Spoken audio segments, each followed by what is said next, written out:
Is that something that you can questionnaire about? Like, how do you figure that out? Because I agree with you, right? But how do you pull that out of someone to figure out are they a pessimist or an optimist in something like that? You don't have to, other than read their business plan or work plan. If their business plan says, well, we're never going to solve this and we'll be out of business by the end of the week. Okay, so is that saying worrying about your competition then?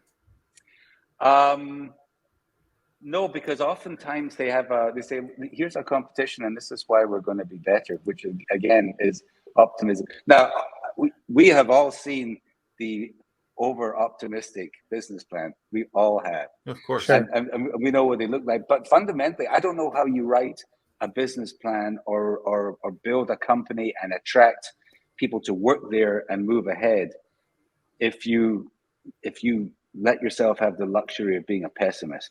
Yeah. And I think that kill a company. I agree. And I think that in terms of like with me, with the different founders that I work with, one of the things that I want to know right off the bat is, what is your why? Yeah. And if you have a true understanding of what your why is, then that's what's going to get you out of bed in the morning when you're going through a dark time. And I always tell everybody that that if your why is because you hope to make a ton of money someday, then that's not the answer. Right. I mean, you're not going to raise money at the hopes of being able to make a lot of money, because as soon as times get really, really difficult, you're going to give up on that why and you're going to find a new why and try some other venture. But I think, Zach, to your point, I didn't mean to be flip on it, but please be flip. Thinking about it, the sector we're in is all about optimism. It's all about there's a problem out there. This is how we fix it and make it better. Not all sectors are like that. So is that the key thing then? This is how we're going to do it? Because I think I even tweeted that this morning about Kevin Costner and just like the whole Field of Dreams effect, where that aspect of business where people like I'm going to build it and it's just going to magically be successful, get in front of those things. It's like you have to know that path to some extent. Like where's the avenue on that? I think it's understanding what the problem is and how much the problem is costing someone.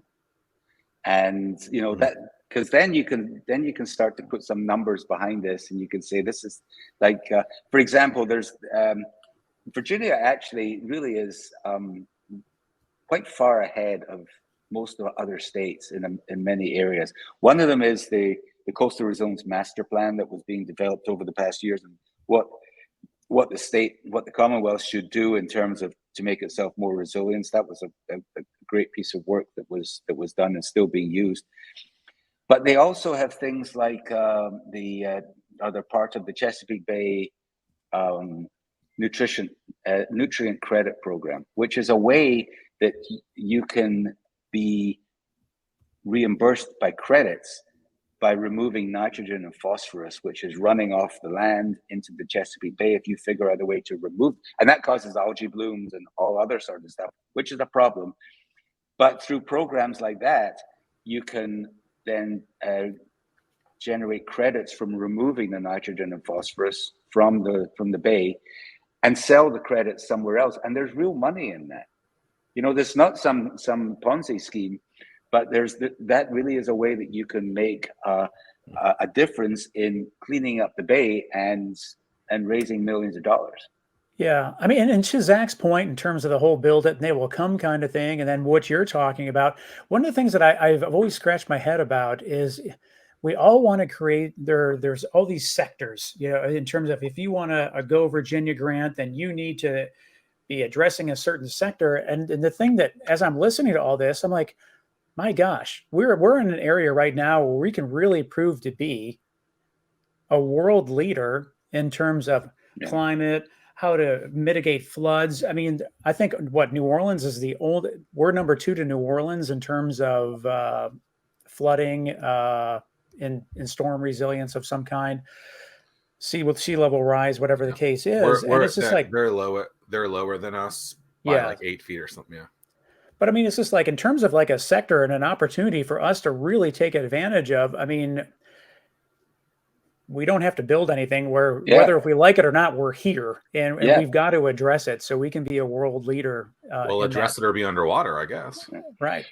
But you know what? Interestingly, I've traveled to a number of cities, large and small, up and down the East Coast, and I hear from a lot of them that they are the most exposed city on the East Coast.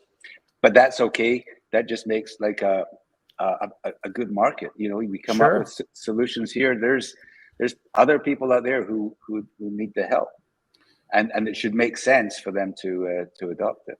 Well, I hear problem, and I think that's an opportunity to pounce on. It's like absolutely, if that's something that I'm in love with and I want to fix it, and I feel like I have the skill set to fix it, or the want to fix it, like I'm not going to complain about it. Like I'm going to jump on board with that, and I think that's right. That's what kind of jump started my career into kind of business. It was like, whoa, I like this. Like let's go. Yeah. So we want to own this. This region is threatened. We want to own it. And we want to own it by being the ground floor for these new ideas and to demonstrate, and then to go off and go to bigger and bigger markets while growing a community here that knows how to develop these new ideas.